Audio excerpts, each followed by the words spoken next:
समझाते हैं। L1 point क्या है? इसका नाम है आदित्य L1 और उसमें L1 पॉइंट क्या है वो देखिए हम आपको बता रहे हैं। ये पृथ्वी और सूर्य के बीच एक काल्पनिक बिंदु है, इमेजिनरी पॉइंट है L1 पॉइंट, जहां पर हमारा ये यान जाएगा। इसकी दूरी है पृथ्वी से 15 लाख किलोमीटर। जी 15 लाख किलोमीटर हमारा सूर्ययान जाएगा आदित्य। और ये नासा यूरोपियन एजेंसी के सैटेलाइट 27 साल से इस पॉइंट पर सूर्य का अध्ययन कर रहे हैं। अब हमारा यान भी यहां पर जा रहा है।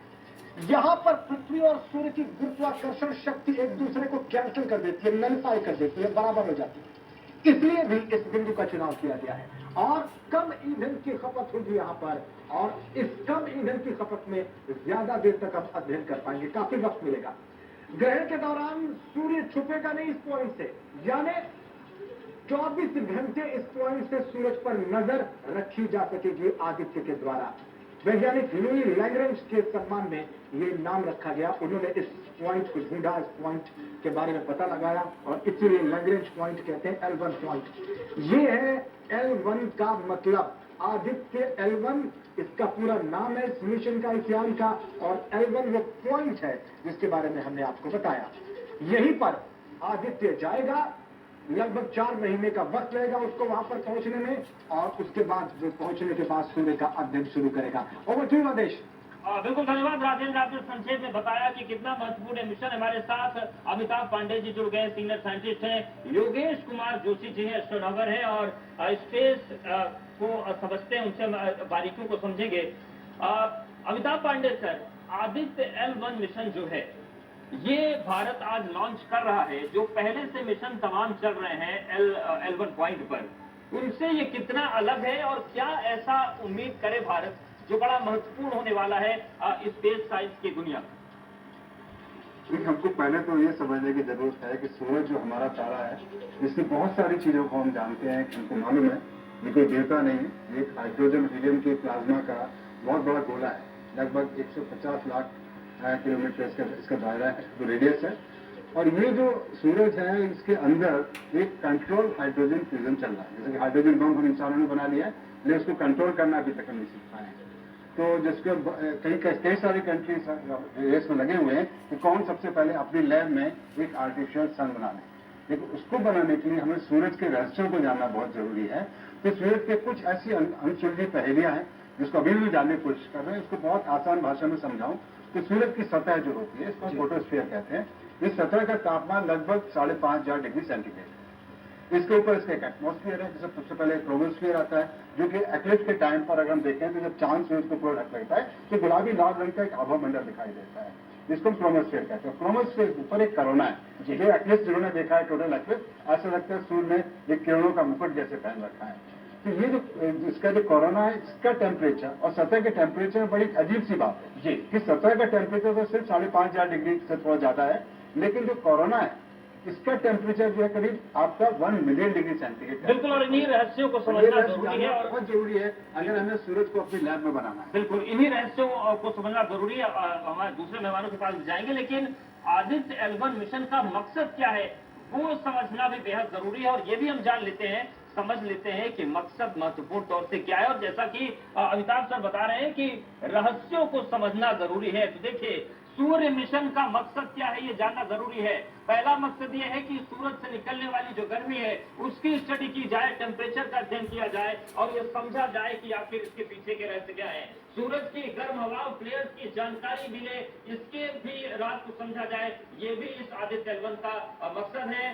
सौर वायुमंडल को समझने की कोशिश की जाएगी आदित्य L1 के जरिए और सौर तूफानों के आने की वजह का पता भी लगाया जाएगा इस मिशन के जरिए। इसके अलावा और क्या मकसद हम जानते हैं, सौर लहरों के धरती पर असर का पता लगाया जाएगा कि जो सौर लहरें हैं धरती पर आई है उनका असर क्या है। अंतरिक्ष में मौसम के बदलाव की जानकारी भी आदित्य L1 मिशन के जरिए जाना जाएगा, समझा जाएगा और ये पूरा सूर्य मिशन का मकसद है।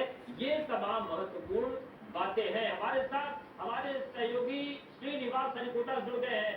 श्रीनिवास, भारत के लिए बहुत बड़ा दिन है, बहुत महत्वपूर्ण दिन है और किस तरीके से इसरो में इस वक्त वहां पर हलचल है, क्या कुछ वहां पर तैयारियां चल रही है, क्या हो रहा है?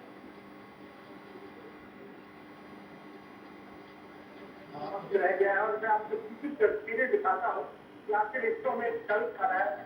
ठीक हमारे पीछे आपके देख सकते हैं जो लॉन्च पैड की तस्वीर है, जहाँ से कुछ तस्वीरें की तस्वीर है, जहाँ से एक तस्वीरें आ रही है कि PSLV C57 आदित्य एल्बम के साथ पूरी तरह तैयार है और 11:50 का जो वक्त होगा जब यहाँ से इसे प्रक्षेपित कर दिया जाएगा।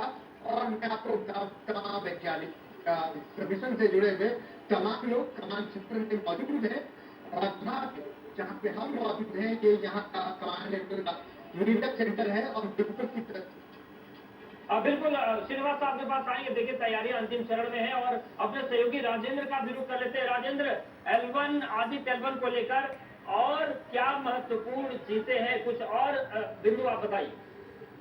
बिल्कुल धन्यवाद अवेश। देखिए ये आप देख सकते हैं, हम अपने दर्शकों को समझाने की कोशिश कर रहे हैं। ये वो सारा सेटअप है। थोड़ी देर बाद 11:50 पर लिफ्ट ऑफ होगा और ये अंतरिक्ष में पहुंचेगा। पहले कई कक्षाओं में पृथ्वी की परिक्रमा करेगा आदित्य, और इसके बाद क्रूज मिशन पे होगा। 125 दिन यात्रा करके पहुंचेगा L1 पॉइंट तक। हम अपने दर्शकों को बता रहे हैं कि क्या है इसकी महत्वपूर्ण बातें। ये PSLV जो सोलर सैटेलाइट लॉन्च व्हीकल लेकर जाने वाला है, ये क्या, ये ट्राइड एंड टेस्टेड है। अब देश 30 साल से इसरो के सैटेलाइट ले जा रहा है PSLV, solar satellite launch vehicle इसको कहते हैं। आदित्य एल1 को भी पृथ्वी की कक्षा में लेकर जाएगा। PSLV C57 इसका नाम है।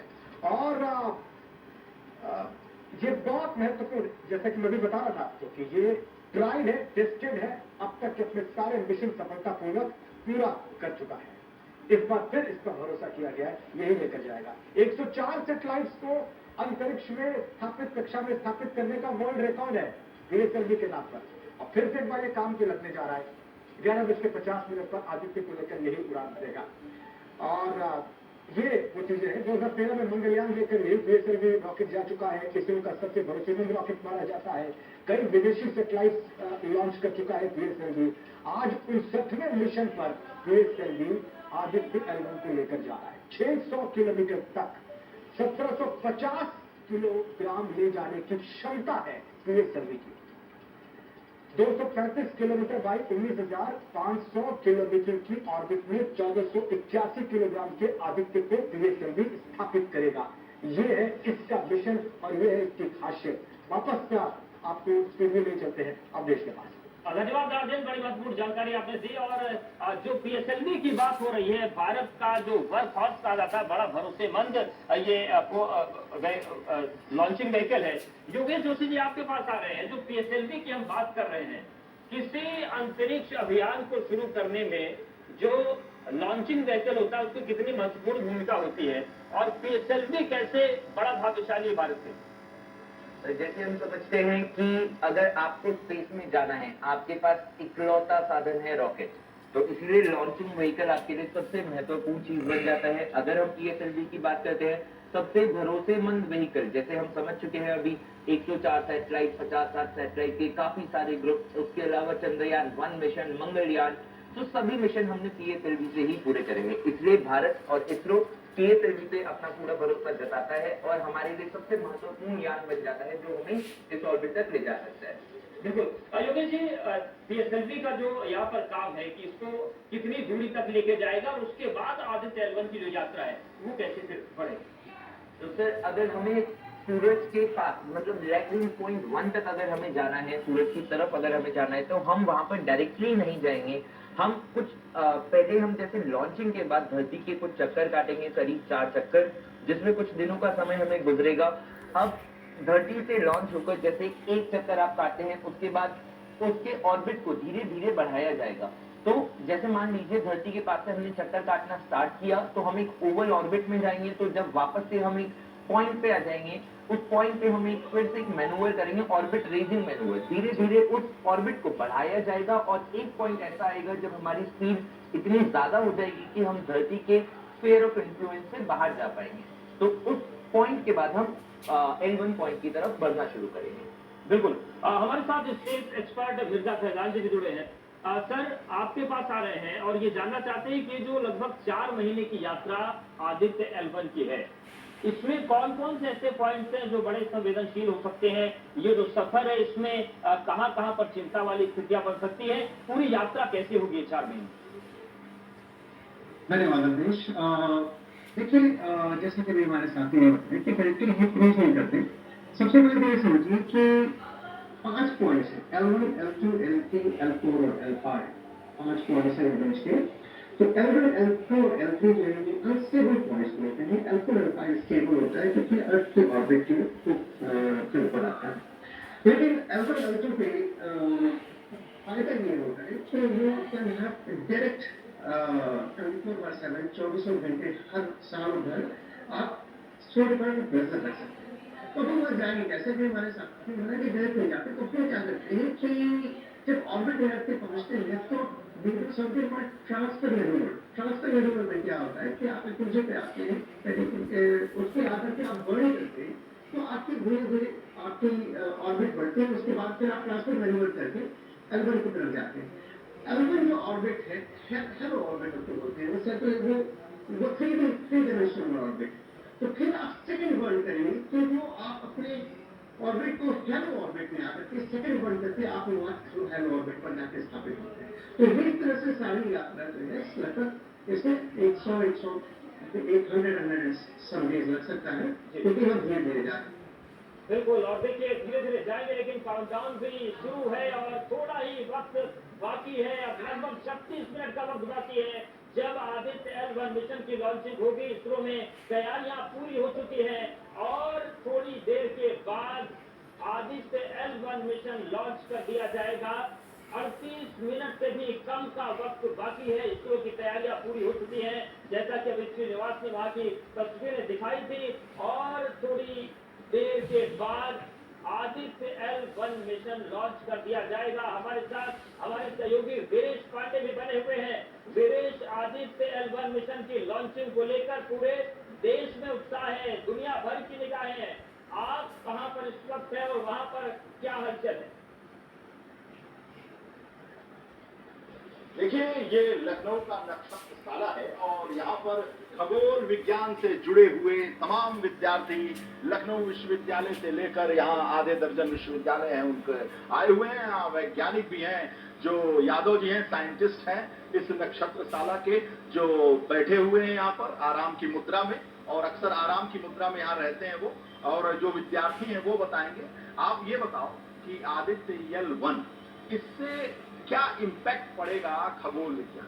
तो देखिए, बहुत जरूरी इम्पैक्ट पड़ेगा खगोल विज्ञान में, क्योंकि हमें पता है कि सन जो है वो एकमात्र तारा है जिसको हम लोग ऑब्जर्व कर सकते हैं, क्योंकि बाकी सारे तारे तो हम लोग से बहुत दूर हैं। तो सन को स्टडी करके हम लोग जान सकते हैं कि सोलर सिस्टम का फॉर्मेशन कैसे हुआ और कैसे जो प्लैनेटरी सिस्टम्स है वो ग्रो करते हैं। अच्छा, हाँ, इसके अलावा जी अलावा यही है कि देखिए हमारे पास क्योंकि टेक्नोलॉजिकल एडवांसमेंट्स हो चुके हैं, तो उस वजह से जो है हमारी जो इलेक्ट्रिसिटी की वजह से हमारा ज़्यादा लाइफ इन्फ्लुएंस होती है, और जो कोरोनल मास इजेक्शन होता है उससे हमें काफ़ी ज़्यादा नुकसान पहुंच सकता है। तो अगर हम लोग आदित्य L1 के थ्रू CMEs को स्टडी करेंगे तो हम लोग प्रेडिक्ट कर सकते हैं कि आगे के जो CMEs है वो किस तरीके से उनका बिहेवियर कैसा होता है और किस तरीके से। सोलर टेलीस्कोप के जरिए आप अभी मैं देख रहा था कुछ निहार रहे थे, और आपकी जो विद्वता है, एक्सपर्टीज है, वो बताइए। दर्शक जानना चाहते हैं कि आदित्य L1 से इम्पैक्ट भारत के लिहाज से, खगोल विज्ञान के लिहाज से क्या होगा?